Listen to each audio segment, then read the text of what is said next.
হাদিস 435 নম্বর হাদিসে আছে আল্লাহ রসুল যখন ইন্তেকাল করবে, ইন্তেকাল, এই হাদিসে আছে লাম্মা নুজিলা বি রাসূলিল্লাহ সাল্লাল্লাহু আলাইহি সাল্লাম, নবীজি যখন ইন্তেকাল করবে, ইন্তেকাল মুমূর্ষ অবস্থা, মারা যাবে যাবে অবস্থা, দেখেন কি হয়।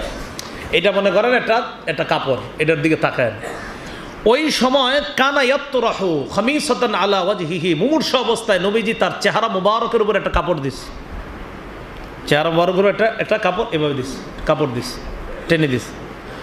ফাইদা তাম্মা, যখন রসুলের প্রাণ যাবে যাবে অবস্থা, ওই মুহূর্তে কাশাফাহা আন ওয়াজহিহি, কাপড়টা চেহারা থেকে সরাইস। নবীজি মুমূর্ষ অবস্থায় চেহারা মুবারকের উপর কাপড় টানলেন। যখন প্রাণ বের হবে হবে ওই মুহূর্তে রসুল সাল্লাল্লাহু আলাইহি সাল্লাম চেহারা মুবারক থেকে কাপড়টা সরায় নিলেন। সরায় নিয়ে নবীজি হঠাৎ বললেন লানাতুল্লাহি আলাল ইয়াহুদি ওয়ান নাসারা, ইয়াহুদির উপর আল্লাহর অভিশাপ, খ্রিস্টানদের উপর আল্লাহর অভিশাপ।